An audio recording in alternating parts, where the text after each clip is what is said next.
Hi అండి, అందరికీ నమస్తే. పొద్దున్నే కట్ చేసిన బ్లౌజులు అయితే కుట్టేశాను, అయిపోయినాయి. ఇవి 3 లైనింగ్లు, ఇదొకటి మామూలుది. ఈ 4 ఒకళ్ళయ్యానమాట. ఈ ఆది ప్రకారం కట్ చేయాలి. ఇది నేను కుట్టిన బ్లౌజు పోయిన నెలలో కుట్టాను. ఇది బాగానే ఉందంట, సెట్ అయిందంట. సర్లే అని చెప్పేసి ఈ ఆదినే మళ్ళీ 3 లైనింగ్ ఒకటి మామూలుది తీసుకొచ్చి ఇచ్చారనమాట. ఇవైతే కాస్త నేను షింక్ అవుతాయి కదా, దానికి ఏం చేయాలి అనేది ప్రాసెస్ మొదలుపెట్టి పక్కన పెట్టాను. వీటితో పాటు ఇది మీటర్ ముక్కలు కదా, లైనింగ్లు కూడా నేనే తీసుకొచ్చాను. ఇవి మీటర్ ముక్కలు కదా, ఇది వాళ్ళు మామూలు ముక్క ఇచ్చారు. ఇది 80 ఉంది. మరి వాటితో పాటు కట్ చేస్తే ఇంకా చాలా ఎక్కువ క్లాత్ తీసేసేయాల్సి వస్తుందిగా. ముందు ఈ తక్కువ క్లాత్ని మనం కట్ చేద్దాము. అయితే చిన్న కథ.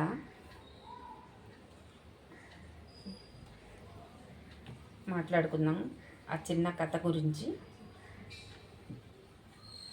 ఒక వ్యక్తి ఇంకో వ్యక్తిని దొంగ అని నిందించాడంట. నిందించేసరికి అతను దొంగేనేమో అని అనుకొని అతన్ని పోలీసులు పట్టుకుపోయి జైల్లో పడేశారు. జైల్లో పడేస్తే అతను ఏం చేశాడు, ఎలాగోలాగా నిరూపించుకొని దొంగన కాదు అని చెప్పేసి నిరూపించుకొని బయటకు వచ్చాడు. బయటకు వచ్చిన తర్వాత ఎవరైతే నిందలు వేశారో ఆ వ్యక్తి మీద కేసు పెట్టాడు. బయటకు వచ్చి కేసు పెడితే మరి అతను దొంగ కాదని నిరూపించుకొని బయటకు వచ్చాడు కదా, ఇతన్ని దూషించినందుకు ఆయన జైలు నుంచి బయటకు వచ్చి ఈ మనిషి మీద కేసు పెట్టేసరికి ఇతని కేసు కోర్టుకు వెళ్ళింది. కోర్టుకు వెళ్ళేసరికి జడ్జి గారి దగ్గరికి వీళ్ళ కేసు జడ్జి గారి దగ్గరికి వెళ్ళిందనమాట. వెళ్తే జడ్జి గారు అడిగారు, ఏంటి సమస్య, ప్రాబ్లం ఏంటి అంటే అని కేసు పెట్టిన అతన్ని అడిగితే, నేను ఇతని మీద కేసు పెట్టానండి, నన్ను దొంగ అని నిందించాడు, నేను దాన్ని నిరూపించుకొని బయటకు వచ్చిన తర్వాత నేను ఇతని మీద కేసు పెట్టాను. ఆ కేసు మీ కోర్టు దాకా మీ టేబుల్ దగ్గరికి వచ్చిందండి, దీనికి పరిష్కారం మీరు చెప్పాలి అని అంటే, సరేనని ఆ దూషించిన అతన్ని పిలిచి, ఏంటయ్యా నువ్వు అతన్ని దొంగ అన్నావా, దొంగ అని నిందించావా, అతని దొంగ అని నీకు ఎలా తెలుసు ఏంటి అని జడ్జి గారు వివరం అడిగారంట. వివరం అడిగితే అడిగి నువ్వేమన్నావో అవన్నీ ఒక పేపర్ మీద రాసి తీసుకురా అంటే, ఏం చేశాడు, ఏమేమి నిందలు వేశాడో ఆ నిందలన్నీ కూడా పేపర్ మీద రాసి తీసుకొచ్చి జడ్జి గారు ఇచ్చారంట. ఇచ్చేసరికి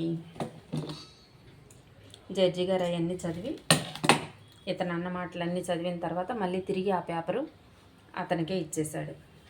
ఇచ్చేసి, సరే తీర్పు రేపు చెప్తాను నీకు, ఈ పేపర్ మొత్తం చించేసి ముక్కలు చేసేసి పడేసేయి అన్నారంట. సరేనని ఏం చేశాడు, తను ఏమేమి నిందలు వేశాడో అతని మీద అవన్నీ రాసి ఇచ్చిన పేపర్ని చించేసి ముక్కలు చేసి బయట పడేశారు. పడేసిన తర్వాత తెల్లారి నెక్స్ట్ డే నేను తీర్పు చెప్తానన్నారు కదా జడ్జి గారు. నెక్స్ట్ డే ఆ నిందలు పడ్డ అతను, ఈ నిందలు వేసిన అతను ఇద్దరు వచ్చారు.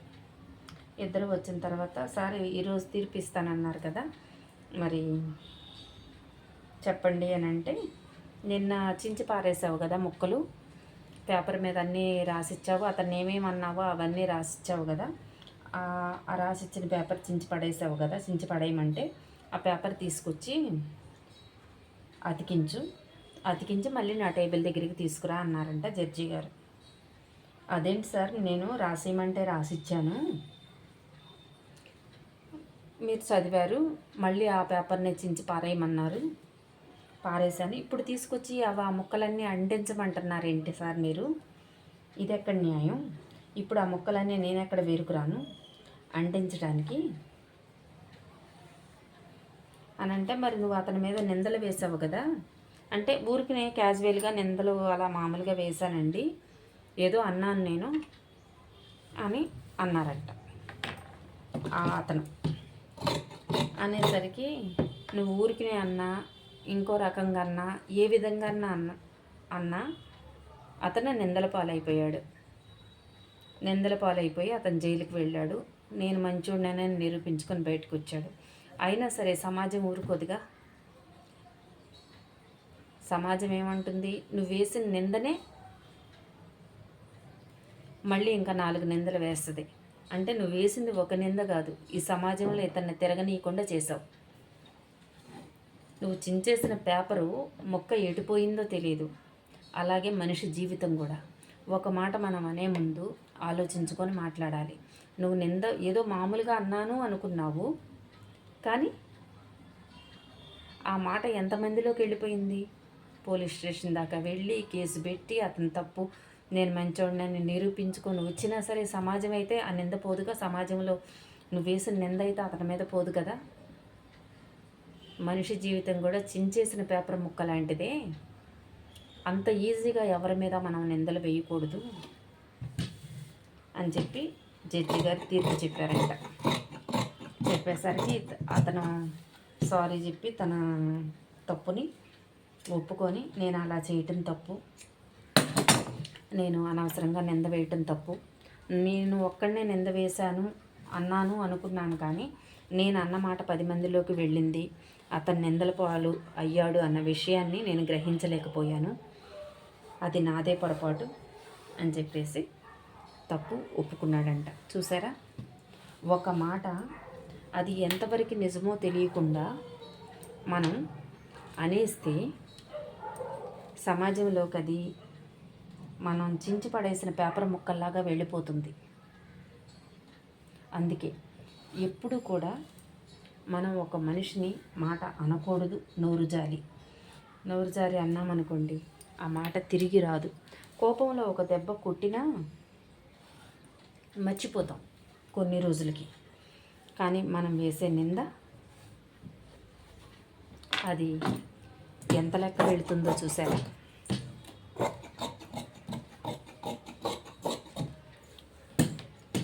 చాలామంది అలాగే అంటారండి. గబక్కన ఒక మాట అనేస్తారు, అనే ముందు ఆలోచించరు. ఎందుకు అంటారో కూడా తెలియదు. పోనీ అనేవాళ్ళు ఏమైనా ఒక్కరోజు ఎవరికైనా వాళ్ళ సంపాదనలో 10 రూపాయలు తీసిస్తారా అంటే ఇవ్వరు, కానీ మాట మాత్రం ఈజీగా అనేస్తారు.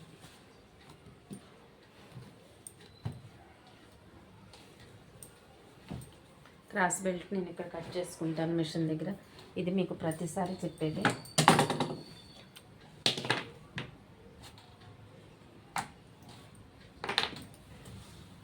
ఒకవేళ ఈ స్టోరీ చెప్పటం నేను విన్నాను,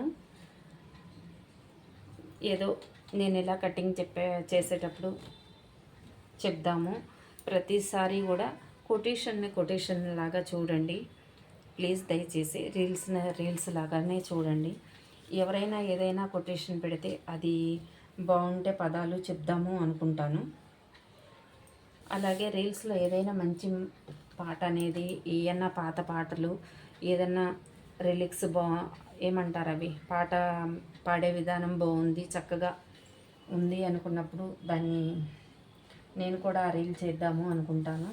అంతేగాని ఆ రీల్ లాగా మా జీవితాలు ఉన్నాయి అని కాదండి, కొటేషన్ లాగా మా జీవితాలు ఉన్నాయి అని కాదు. నేను చెప్పే కథకి ఇదే ఉదాహరణ. ఏదైనా చేసాము అంటే మనం ఒక వృత్తి అనేది మొదలు పెట్టామంటే దాంట్లో విజయాన్ని సాధించాలని ప్రతి మనిషి కోరుకుంటారు కదా, అలాంటిదే.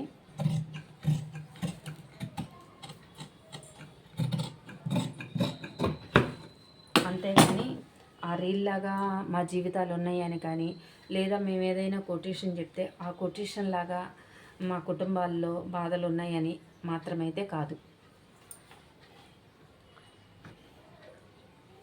మన ఆలోచనలు చాలా వరకు వెళతాయండి. వెళ్ళినప్పుడైనా అంత ఆలోచన చెడుగా చేసేటప్పుడు ఒక మంచి ఆలోచన మనం చేయలేమా? ఒక మంచిగా మనం ఆలోచించలేమా? చెడుగా అంత తీవ్రంగా చెడుగా ఆలోచించేస్తున్నాం కదా, అలాంటప్పుడు మంచిగానే ఎందుకు ఆలోచించకూడదు? అందరూ ఒకేలాగా ఉండరు, కరెక్టే.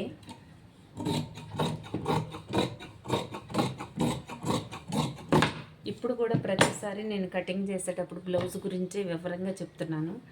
ఈసారి ఈ కటింగ్లో కొంచెం ఏదైనా ఒక చిన్న కథలాగా చెప్పాలి, మీకు కూడా వినేవాళ్ళకు బోర్ కొడుతుంది కదా. అమ్మా కుడుతున్నాలే, కట్ చేస్తున్నా, పంపిస్తాను.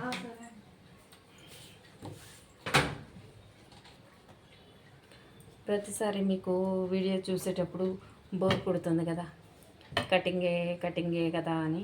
అందుకని ఏదన్నా చిన్న కథలాగా, ఏదన్నా నేను చూసినవి కానీ, నేను విన్నవి కానీ, కొటేషన్లు చూసినా కానీ వాటిని ఒక కథ రూపంలో చెప్పాలని కానీ, ఏదైనా వింటే ఆ విన్నదాన్ని కొంచెం ఏదో చెప్పాలి అనేది ట్రై చేస్తున్నాను అన్నమాట.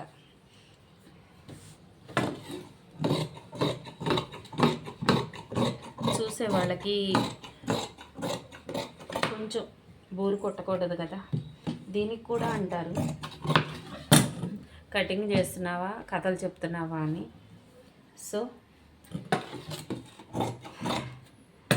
ఇక ఆలోచించే వాళ్ళ విధానం గురించి మనం ఏమీ అంటాము, ఏమీ అనలేదు.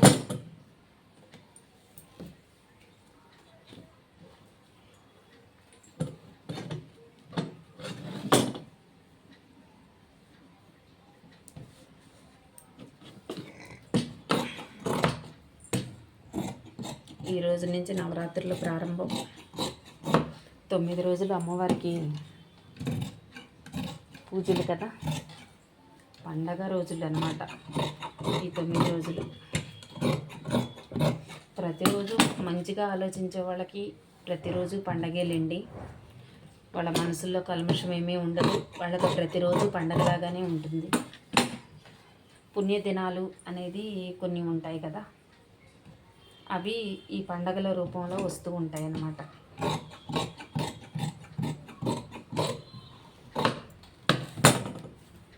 కటింగ్ అయితే అయిపోయింది. ఈ క్లాత్ అంతా కొంచెం మనం దేనికైనా క్రాస్ బెల్ట్కి వాటికి వాడుకోవచ్చు. మెయిన్ అనేది ఫ్రంట్ బ్యాక్ చేతులు తీసేసాను. మెయిన్ కటింగ్ అనేది అయిపోయింది. ఎక్కువగా బ్లౌజులు, డ్రెస్సులు మధ్య మధ్యలో కుడుతూ ఉంటాను. అవి కూడా ఇప్పుడు కటింగ్ చూపిస్తున్నానులేండి మీకు.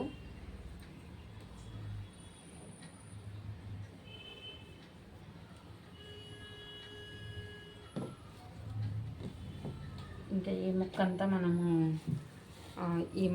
మనము దేనికైనా ఈ కట్ చేసుకునేటప్పుడు వాడటానికి క్రాస్ బెల్ట్లకు కానీ, నడుము ముక్కలకు కానీ ఉపయోగపడుతుంది కదా. బోల్డ్ క్లాత్ ఉంది. జాకెట్ కూడా చాలా చిన్న జాకెట్. ఈ మామూలు బ్లౌజ్ కుట్టేసిన తర్వాత 1 by 1 కట్ చేసుకొని కుట్టేస్తూ ఉంటా. ఇది నేనైతే నా టైం టేబుల్ ఎలా ఉంటుందంటే, ఉదయం 4ంటికి లేచామనుకోండి, అప్పుడు ఏదో కాస్త అర్జెంటు వర్క్ ఉందనుకోండి, కటింగ్ చేసి కుట్టేటప్పుడు ఏదైనా చిన్నగా లైవ్ చేసుకుంటూ లేదా కటింగ్ వీడియో పెట్టుకుంటూ ఈ పని ఆ పని రెండు మనకు ఇబ్బంది లేకుండా జరుగుతుంది కాబట్టి చేయగలుగుతున్నాను. లేదు ఈ టైలరింగ్ వర్కే మానేసి యూట్యూబ్లోనే చేయాలంటే మాత్రం చాలా కష్టం. యూట్యూబ్ అనేది మానేస్తాము. అది అలా ఉంటుందన్నమాట. అందుకనే నాకు ఇలా సెట్ అయింది. ఫోన్ అలా పెట్టుకొని ఇలా కటింగ్ వీడియో చేయటం కానీ, అలా పెట్టుకొని లైవ్ చేయటం కానీ, లేదా ఎప్పుడైనా మంచి రీల్ వచ్చిందనుకోండి, జస్ట్ ఒక 2 నిమిషాల్లో ఆ రీలు చేసేయటం కానీ. రీలు కూడా ఏంటంటే, నేను ఏదైనా ఒక మంచి రీల్ వచ్చినప్పుడు దాన్ని వాట్సాప్కు పెట్టుకున్నప్పుడు చేయాలి అనుకున్నప్పుడు ఆ వాట్సాప్లో నుంచి ఆ రీల్ తీసుకొని నేను మళ్ళీ యూట్యూబ్లోకి వెళ్ళి ఎమ్మటే ఆ రీల్ అనేది ఇలా చేసేద్దాము, దానికి ఒక ప్లానింగ్ లాగా నేను అనేది ఏముండదు, దాన్ని ఒక ట్రైనింగ్ లాగా తీసుకోవటం కూడా ఏముండదు. ఏదో నాకు తోచింది, నాకు వచ్చింది, నాకు నచ్చినట్టుగా నేను చేసేస్తున్నాను అంతే. అది ఆ రీలు 1 నిమిషమో ఉంటుంది కదా, ఆ ఉండేదాన్ని 60 సెకండ్లు ఉండేదాన్ని అలా ఎమ్మటే సెట్ చేసేసుకుంటున్నాను. ఎమ్మటే దాంట్లోకి యూట్యూబ్లోకి పెట్టేసుకుంటున్నాను. దయచేసి మీరు కొంచెం